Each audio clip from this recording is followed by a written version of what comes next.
नमस्कार दोस्तों, स्वागत है आपका हमारे नए यूट्यूब चैनल जिसका नाम है स्टडी मेरा में। और मैं हूं डॉक्टर तनुजा और आज यहाँ पे डिस्कस करने वाली हूँ यूपी टीजीटी बायोलॉजी के सिलेबस के बारे में।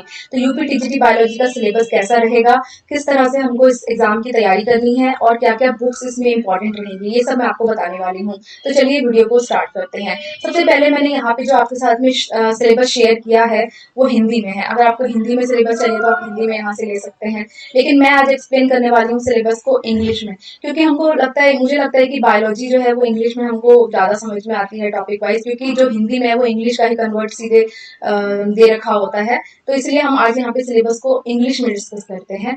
तो स्टार्ट करते हैं जूलॉजी से। जूलॉजी में जो हमको पढ़ना है general survey and classification of different phyla, habitat and life cycle. यहाँ पे हमको प्रोटोजोआ के से स्टार्ट करना है। तो प्रोटोजोआ में हमको पढ़ना है Entamoeba, Plasmodium, paramecium, Euglena and disease caused by these organism. और नेक्स्ट हमारा है पॉलीफेरा। पॉलीफेरा में हमको पढ़ना है ल्यूकोसोलेनिया, साइकॉन, सिलेंड्रेटा। नेक्स्ट है, उसमें हमें पढ़ना है हाइड्रा, ओविलिया, ऑरिलिया। प्लेटी हेलमिंथीज में हमको फेसियोला एंड टीनिया पढ़ना है। एस्केलमेंथीज में एस्केरिस पढ़ना है। हेलमिन से जो डिजीज कॉज होती है वो सब भी हमको पढ़नी है इसमें, यानी कि जो तीनों ऑर्गेनिज्म जो दे रखे हैं, तीनों जेनरा जो दे रखे हैं, इन सबसे जो डिजीज कॉज होती है वो हमको पढ़नी है। नेक्स्ट आ जाते हैं हम एनिलिडा में। तो एनिलिडा में आपको नेरिस पढ़ना है, हेरुडिनेरिया पढ़ना है, फेरिटिमा पढ़ना है, आर्थ्रोपोडा में कॉकरोच पढ़ना है, मस्का, मॉस्किटो, पैलेमॉन, ये सब पढ़ना है। इनका इकोनॉमिक इंपॉर्टेंस भी पढ़ना है। नेक्स्ट मोलस्का में आपको यूनियो और फाइला पढ़ना है। नेक्स्ट आपको इकोइनोडर्मेटा में स्टारफिश पढ़नी है। फिर आपको कॉर्डेटा में प्रोटोकॉर्डेटा में हर्डमानिया, एम्फिऑक्सिस पढ़ना है। वर्टिब्रेटा में आपको Pisces, amphibia, reptilia, Aves and Mammalia पढ़ना है। इनमें आपको इन ऑर्गेनिज्म के इन जीनस के बारे में पढ़ना है। Scoliodon, Rana, Uromastyx, lizard, Columba, rabbit, इन सब के बारे में पढ़ना है। नेक्स्ट आपका आ जाता है सेल बायोलॉजी। सेल बायोलॉजी में आपको ultra structure of cell, mitosis and meiosis, gametogenesis, ये सब चीजें पढ़नी रहेंगी। हेरिडिटी में आपको Mendel law, linkage, crossing over and eugenics, ये पढ़ना है। हेरिडिटी और सेल बायोलॉजी से काफी अच्छे क्वेश्चन पूछे जाते हैं, तो आप ये मत सोचिए कि खाली ये जो ओवरव्यू हमको ये सब पढ़ लेना है, हमको काफी डिटेल में इसकी स्टडी करनी है, क्योंकि नहीं तो ये जो है मिस हो जाता है टॉपिक, काफी अच्छा पूछा जाता है यहाँ से। इवोल्यूशन में नॉर्मल क्वेश्चन ही आते हैं, अगर आपको ठीक ठाक नॉलेज भी है तो भी आप कर सकते हैं। Lamarckism, Darwinism, new Darwinism, biology में बचपन से पढ़ते आ रहे हैं। म्यूटेशन, वेरिएशन इन क्रोमोसोम, ये सब चीजें हम पढ़ते आ रहे हैं। ह्यूमन इवोल्यूशन, इवोल्यूशन एरा, तो ये सब चीजें इसमें पढ़नी है। इकोलॉजी में हमको कॉन्सेप्ट ऑफ इकोसिस्टम पढ़ने हैं, पॉल्यूशन पढ़ने हैं। नेक्स्ट हम आ जाते हैं एनिमल फिजियोलॉजी में। तो एनिमल फिजियोलॉजी की बात करें तो यहाँ पे आपको सारे सिस्टम्स पढ़ने रहेंगे। इसमें digestion, respiration, circulatory system, excretory system, nervous system, endocrine system, reproductive system, ये सारे ह्यूमन सिस्टम आपको पढ़ने पड़ेंगे और काफी अच्छा यहाँ से पूछा जाता है। नेक्स्ट आ जाते हैं हम बायोकेमिस्ट्री जो पूछी जाएगी, उसमें आपको classification, properties and biological role of carbohydrate, protein, lipids, nucleic acids, enzymes and hormones पढ़ना है। नेक्स्ट हम आ जाते हैं बॉटनी पर। अब बॉटनी में क्या पूछा जाएगा, तो लोअर बॉटनी से स्टार्ट करते हैं हम। सबसे पहले वायरस। वायरस में आपको structure, transmission of virus, symptoms of viral diseases and it's control पढ़ना है। बैक्टीरिया में भी आपको यही सब पढ़ना है, यानी कि reproduction, classification, scope, importance of bacteria. Lichen में आपको occurrence, habit, structure, reproduction, economic importance, again वही सब चीजें पढ़नी है। Next alga. एल्गा में भी आपको यही सब, मतलब कैरेक्टरिस्टिक, स्ट्रक्चर, लाइफ साइकिल, तो आपको सभी का पढ़ना है। उसके साथ साथ आपको जो स्पेशल मतलब कि जो लाइफ साइकिल पढ़नी है वो इन ऑर्गेनिज्म की पढ़नी है। Chara, Nostoc, Chlamydomonas, Volvox, Ulothrix, Spirogyra, Oedogonium, Ectocarpus and Batrachospermum. और उसके बाद फंजाई में बात करें तो आपको Mucor, Rhizopus, Puccinia, Albugo, Saccharomyces, Penicillium, Puccinia, Agaricus, Pythiums, ये सब पढ़ना है। इकोनॉमिक इंपॉर्टेंस आपको सभी की पढ़नी रहेगी, चाहे वो एल्गी हो, फंजाई हो, बैक्टीरिया हो या प्रोटोजोआ हो। इकोनॉमिक इंपॉर्टेंस से क्वेश्चन आते ही आते हैं, तो आपको सबका ही पढ़ना रहेगा। नेक्स्ट आ जाते हैं ब्रायोफाइटा में। तो ब्रायोफाइटा में आपको काफी कम पढ़ना है, यहाँ पे आपको रिक्सिया, मार्केंशिया एंड फ्यूनेरिया के बारे में ही पढ़ना है। नेक्स्ट आ जाते हैं टेरिडोफाइटा पे। टेरिडोफाइटा में आपको 4 पढ़ने हैं, लाइकोपोडियम, इक्विसीटम, मार्सिलिया, सेलिजिनेला। जिम्नोस्पर्म में आपको पाइनस और साइकस के बारे में काफी अच्छे से पढ़ना है, क्योंकि इन पाइनस और साइकस से बहुत अच्छे अच्छे क्वेश्चन आते हैं। जैसे कि निडल के बारे में पूछा जाता है, पाइनस की और साइकस के बारे में भी काफी सारे क्वेश्चंस पूछे जाते हैं। नेक्स्ट आ जाते हैं टेक्सोनॉमी ऑफ एंजियोस्पर्म। तो टेक्सोनॉमी ऑफ एंजियोस्पर्म में आपको क्लासिफिकेशन पढ़ना है, binomial classification of Bentham and Hooker पढ़ना है। यहाँ पे आपको बेंथम एंड हुकर के रेफरेंस में ही क्लासिफिकेशन पढ़ना है, बाकी नहीं पढ़ने हैं। सिस्टमेटिक स्टडी ऑफ फैमिलीज, ये बहुत इंपॉर्टेंट है क्योंकि आपको बहुत सारी फैमिलीज पढ़नी रहेंगी। इसमें Ranunculaceae, Papaveraceae, Cucurbitaceae, Malvaceae, Fabaceae, Cruciferae, Apiaceae, Rubiaceae, Compositae, Solanaceae, Lamiaceae, Liliaceae, Poaceae, Euphorbiaceae, ये सब चीजें पढ़नी है। तो ये काफी टफ हो जाता है इनके बारे में पढ़ना, लेकिन आपको काफी अच्छे से पढ़ना है। अभी आप चिंता मत कीजिए, मैं आपको बुक्स के बारे में भी बताती हूँ।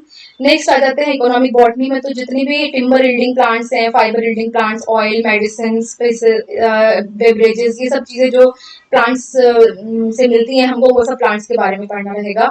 मॉर्फोलॉजी एंड एनाटॉमी की बात करें तो यहाँ पे आपको tissue system, tissue, anomalous, secondary growth, anatomy of root and stem पढ़ना है। और इसमें स्पेशली आपको जो जिसके बारे में पढ़ना है वो है Tinospora root, Dracaena stem, Bignonia stem, Boerhaavia stem and Nyctanthes stem, ये इनके बारे में काफी डिटेल में पढ़ना रहेगा। नेक्स्ट आ जाते हैं हम एम्ब्रियोलॉजी में। तो इसमें आपको स्ट्रक्चर ऑफ एंथर पढ़ना है, माइक्रोस्पोरोजेनेसिस पढ़ना है, डेवलपमेंट ऑफ मेल गेमेटोफाइट पढ़ना है, structure of ovule, megasporogenesis, development and organisation of embryo sac, pollination, fertilisation, development of endosperm, embryo development, parthenocarpy, apomixis and polyembryony. देखिए, आप यहाँ से बहुत अच्छे क्वेश्चन पूछे जाते हैं। वैसे आप बोलेंगे कि सभी से सॉरी क्वेश्चन अच्छे पूछे जाते हैं, टीजीटी एग्जाम जो है यूपी का, उसको अंडर एस्टिमेट मत कीजिए, काफी हाई लेवल के क्वेश्चन उससे पूछे जाते हैं जो हम एक्सपेक्ट नहीं करते। असिस्टेंट प्रोफेसर में भी हम उतने लेवल के क्वेश्चन हमको नहीं मिलते जो कि हमको यूपी टीजीटी और पीजीटी में मिल जाते हैं। तो हमको काफी डिटेल में इनके बारे में स्टडी करना रहेगा, इसको हल्का मत लीजिएगा। नेक्स्ट आ जाते हैं हम इकोलॉजी एंड एनवायरनमेंट में। तो यहाँ पे आपको इकोसिस्टम और ये सब चीजें पढ़नी रहेंगी, पॉल्यूशन वगैरह। साइकोलॉजी एंड जेनेटिक्स में आपको सेल साइकिल पढ़नी पड़ेगी, सेल डिवीजन पढ़ना पड़ेगा और क्रोमोसोम का स्ट्रक्चर, इसका फंक्शन, डीएनए, आरएनए, ये सब चीजें पढ़नी पड़ेंगी। मेंडलिज्म, हेरिडिटी में आपको पढ़ना पड़ेगा, sex determination, mutation, modern concept of gene, ये सब चीजें पढ़नी पड़ेंगी। नेक्स्ट जो आपको पढ़ना पड़ेगा बॉटनी में, वो सारे सिस्टम पढ़ने पड़ेंगे। जैसे हमने एनिमल फिजियोलॉजी में एनिमल सिस्टम पढ़े थे, वैसे ही हम प्लांट फिजियोलॉजी में प्लांट सिस्टम पढ़ेंगे, यानी कि हमको यहाँ पे फोटोसिंथेसिस पढ़नी है, ट्रांसपिरेशन पढ़ना है, absorption of water and salt पढ़ना है, रेस्पिरेशन पढ़ना है, ये सब चीजें पढ़नी पड़ेंगी। सॉइल साइंस में soil profile, soil water relation, soil type of in India, ये सब पढ़ना रहेगा। नेक्स्ट आ जाते हैं फॉसिलाइजेशन में। फॉसिलाइजेशन में आपको टाइप ऑफ फॉसिल्स और किस तरह की फॉसिल्स होती है, कैसे प्रिजर्वेशन होता है, ये सब चीजें पढ़नी रहेंगी। ये सब चीजें आपने बीएससी और एमएससी में ऑलरेडी पढ़ रखी हैं, बस आपको सारा रिवीजन मारना है, बहुत ही शॉर्ट तरीके से सारी चीजें पढ़नी है, क्योंकि एग्जाम जो है वो कभी भी होने वाला है।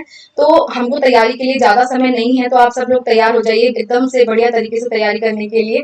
यहाँ पे मैं आपको इंपॉर्टेंट बुक सजेस्ट करने वाली हूँ। तो यहाँ पे सबसे पहली जो बुक है वो है जूलॉजी बाय डॉक्टर आर के पिलाई, जो काफी अच्छी बुक है। ऑब्जेक्टिव जूलॉजी, ये नीट के बच्चों की बुक है एक्चुअली में, लेकिन हम टीजीटी पीजीटी वाले खूब पढ़ते हैं इसको और जम के क्वेश्चन आते हैं। मुझे लगता है कि 50 to 60% क्वेश्चन और 70% क्वेश्चन जो है वो यहीं से पूछे जाते हैं, दो बुक से, जो कि जूलॉजी की है डॉक्टर आर के पिल्लाई की, और बॉटनी की जो है वो कुमार मलिक की बुक है। तो ये बुक तो आप ले लीजिए क्योंकि ये बुक बहुत इंपॉर्टेंट है। उसके अलावा आपको एनसीईआरटी काफी अच्छे से पढ़नी है, दोनों 11th एंड 12th बायोलॉजी।